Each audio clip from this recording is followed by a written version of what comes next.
Welcome back folks, my name is LastKnownMeal and today we have new Cyberpunk 2077 images to talk about from the World of Cyberpunk book. There is a lot to go through, so let's get into it.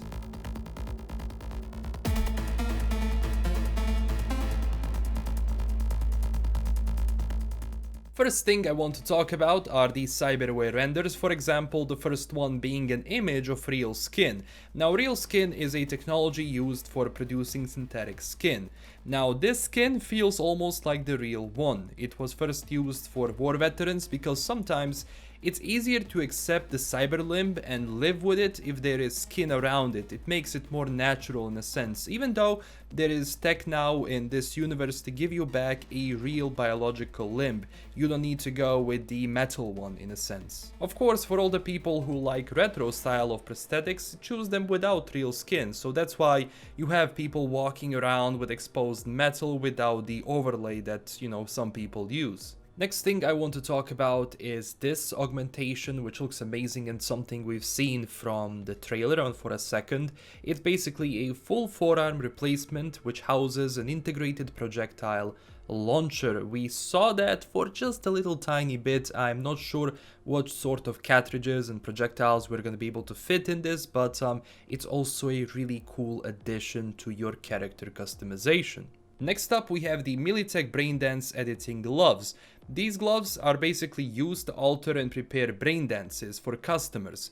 Fun fact, all BD editors stay in the business for only 10 to 15 years because this process is incredibly difficult and there is a lot of burnout within the editor community.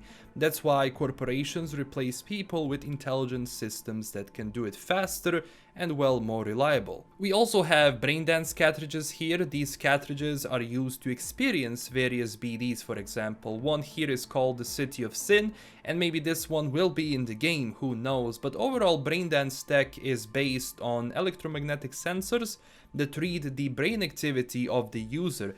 That's why you feel everything once you're basically in it. Besides that, there are also some other cartridges we can see right here. This is also how Judy, that we know from the game, described Braindance. You know the history of Braindance, don't you? Invented in the first decade of our century by some genius student from the University of California at Santa Cruz, BD was quickly applied as a cutting-edge immersion program technique for convicted criminals. A short time later it found use as a military simulator and then as a tool in psychological therapy. Of course, it still has use in capacities for which it was originally developed, but none of those applications is as widespread or profitable as entertainment. Since the development of the newest generation of recording and editing technologies, Braindance is now everywhere, from the pinnacle of society to the lowliest street hoodlums.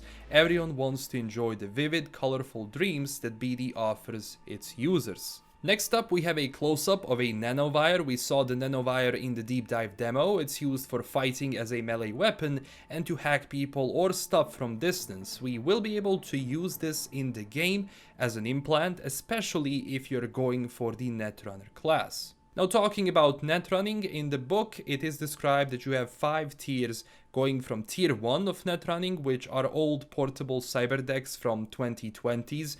They are okay, but limit the amount of stuff you can do in those city nets because the main net was destroyed after the Fourth Corporate War. So these tiers are like the level of quality of augmentations you have for netrunning. And of course you have the tier 5, which is used by Netwatch agents. We can, for example, see this tier 5 equipment here. These augmentations have one of the best neural boosters. You don't even have to have a net running station to have the best performance, and you can basically do everything you want in the net with this. It's also being used to protect you against hacking, so it's not only used to surf the net and everything, but also to protect you from various daemons or attacks or viruses or whatever. Even in this image we have more affordable augmentations to people. You have these personal ports. that go directly into your cerebral cortex for improved performance and data transfer. Next up, we're going to cover some vehicle images from the game, like we have here a beautiful image of Quadra Turbo-R that we will be able to get and drive in the game. Now, Quadra was introduced to the American market as a response to Japanese car manufacturers.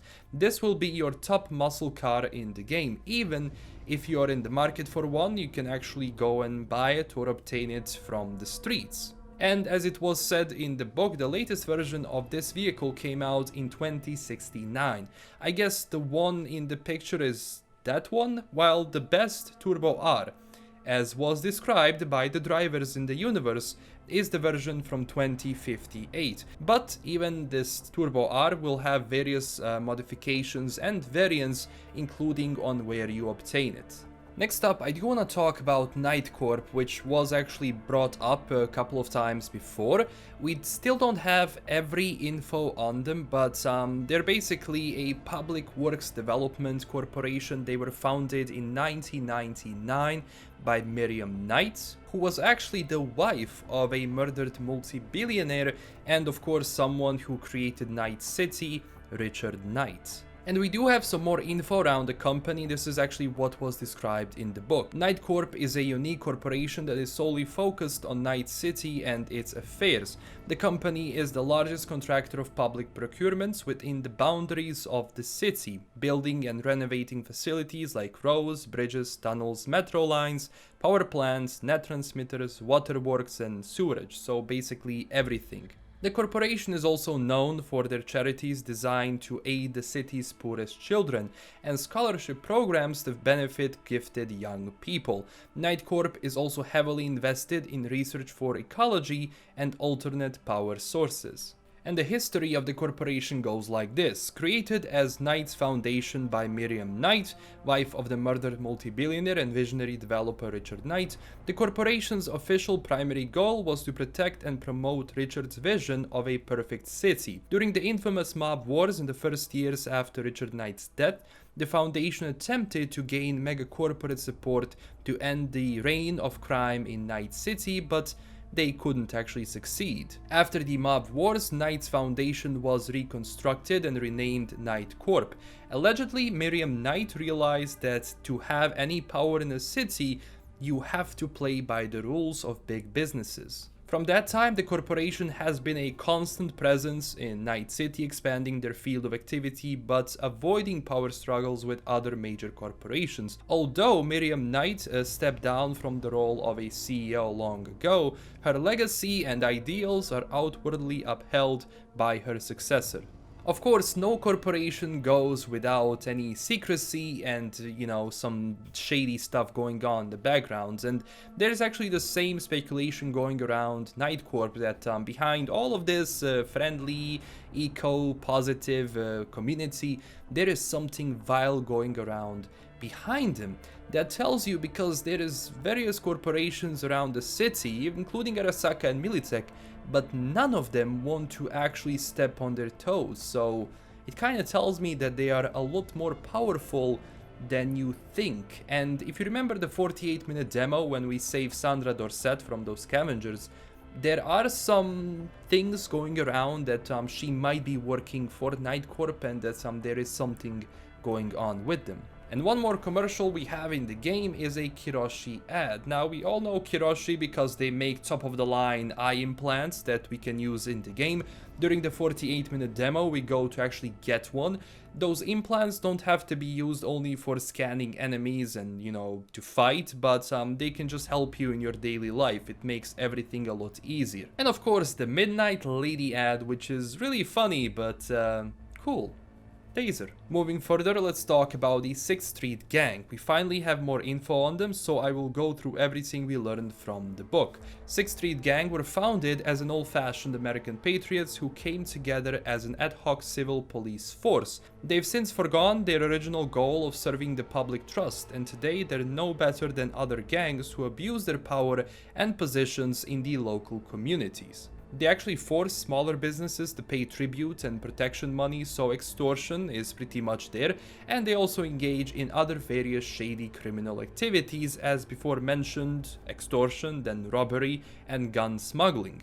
They also have extensive ties with nomad groups outside of Night City, probably for transportation because nomads are quite known for that. They also engage in stealing cars and upgrading them into something really fast, so we might be able to acquire one from them. Now, originally the 6th Street was founded 50 years ago by the veterans of the Fourth Corporate War who were tired by the gang violence in their neighborhood, and NCPD was nowhere to be found.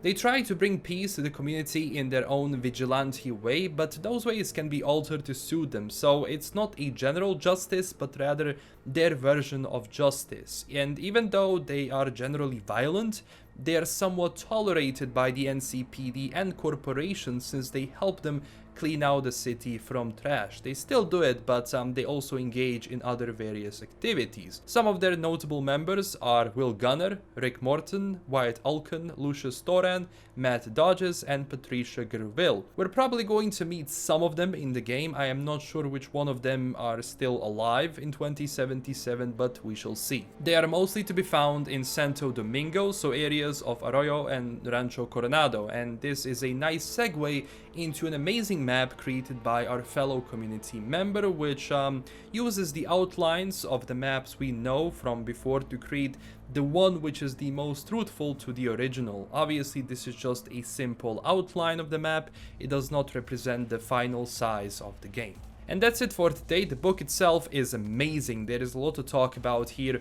I'm obviously going to divide this into more videos. Expect a lot of lore infos about various gangs in the game, as well as specific lore about each district and more. Thank you so much for watching. Tell me down below what you think about this and join our growing community on Twitter and Discord. There is also a cool new website created by the community for the Cyberpunk community called netrunner2077.net. It's your one-stop place to see what are the latest news in the Cyberpunk community and overall with the game. There will be a lot of new stuff coming in, so I definitely advise you to check it out. And if you wanted an extra way to support the channel, I have a Patreon page, so you can check it out down below. This is LKM signing out, and stay classy everyone. Bye bye.